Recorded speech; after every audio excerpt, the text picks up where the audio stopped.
સુરત જિલ્લાના માંડવી સહકારી બેંકની 7મી ડિસેમ્બરના રોજ યોજનાર ચૂંટણી મહિલા બિનહરીફ સામાન્ય વિભાગમાં 17 ઉમેદવાર અને એસટી એસસી અનામતમાં 2 ઉમેદવારો વચ્ચે ચૂંટણી યોજાશે।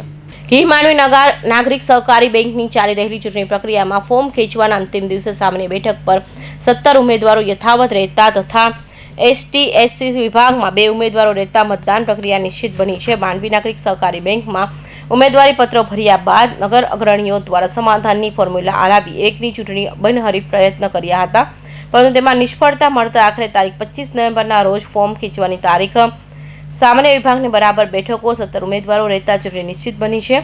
ત્યારે એસટી એસસી વિભાગની માંડવી નાગરિક સહકારી બેંકની ચૂંટણી મહિલા બેઠક બિનહરીફ જેવા ભાવનાબેન પટેલ તેમજ સુધાબેન ગામિત એક અનામત બેઠક પર ઉમેદવાર રહેતા 2 ઉમેદવારો વચ્ચે ચૂંટણી જંગ નિશ્ચિત બન્યો છે। જ્યારે મહિલા અનામત વિભાગની 2 બેઠક પર 2 મહિલા ઉમેદવાર થતા આ બેઠક બિનહરીફ બની છે। ચૂંટણી અધિકારી તરીકે આશુતોષભાઈ ઉપાધ્યાય તથા ચૂંટણી સ્ટાફ દ્વારા ચૂંટણી પ્રક્રિયા નિષ્પક્ષ રીતે પોતાની ફરજ બજાવી રહ્યા છે।